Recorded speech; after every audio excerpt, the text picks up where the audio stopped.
Well, good afternoon, everybody. We got a mess out there this morning, and we're going to have a mess out there tonight, too. We've got an area of thunderstorms coming in from the west. There's two things going on here.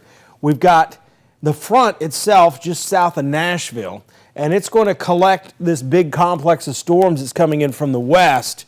And we're looking at more flash flooding, I think, as we go into the evening hours, and that's like the worst time for it because you can't see the water over the roads at that time. And areas that had issues this morning, if we get another 2 inches of rain in those areas, it's going to come right back because the ground's completely saturated. So we're going with the first alert weather day, just to kind of get the word out. Heads up, be careful out there, especially if you're going out Friday evening. We know a lot of people aren't watching as much on a Friday afternoon. A lot of things going on, leave the office, and you just kind of get ready for the weekend. The weekend itself is going to be really nice. Again, this is a 3:23 update here on the radar. One area here on the northern side is weakening a bit, but this area over here near Tupelo and Baldwin will continue to track to the east, and the boundary is just extremely muggy. There's a lot of water in the air. You're going to see a lot of motion to the clouds and the storms today as we go through this.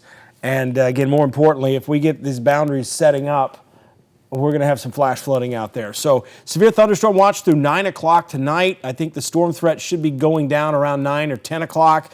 And everything's pretty much going to be tracking in this fashion here, right through this area of red as we go into the evening hours, and maybe even down towards Auburn and south of Atlanta as we get later into the evening hours. But here's 3 o'clock. It's pretty much when I'm taping this. It's a little bit off in some areas, but I did some adjustments here to basically catch up the model to what I think is going to happen later this evening. So here's 7 o'clock. Notice the problem here. You've got this large area of rain pretty much in the same area where we had 4 to 6 inches of rain last night, and that's going to be a big problem if that forms there, because it's going to be fairly slow moving. It's going to be parallel along the front, along the outer edge of this area, high pressure as well. This all starts to fade away between 9 and 10 o'clock tonight, so this will not be anything that's overnight. I think the flooding threat the waters will start to recede by 11 o'clock tonight as well, but it's going to be a quick hitting flash flood type situation here, especially if we get that heavier rain over the same areas. Tomorrow morning we start off around 70, maybe some upper 60s out there. The clouds will move out, and then we have a really nice day. Northwest winds at 6, maybe gusting to about 12 miles an hour or so.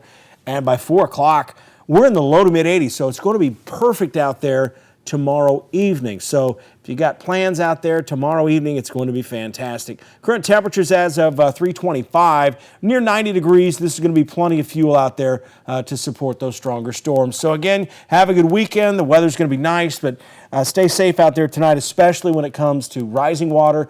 Plus, the other situation here is that some of the ground saturated, the trees, if you get a 50-mile-an-hour wind gust, more trees are going to fall than normally would, and some of those trees were actually damaged by previous storms earlier this week. So a nice break in the weather coming this weekend. You all enjoy.